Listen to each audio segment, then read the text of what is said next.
Hey everyone, welcome to All Tech Gurus, where we bring you quick and easy solutions to your tech problems. If you're new here, don't forget to subscribe for helpful tips and tricks to make your digital life simpler.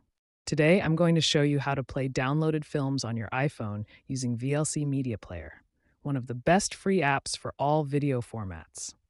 Step 1. Open the App Store and search for VLC for mobile. Download and install it. It's completely free and works with almost any video format.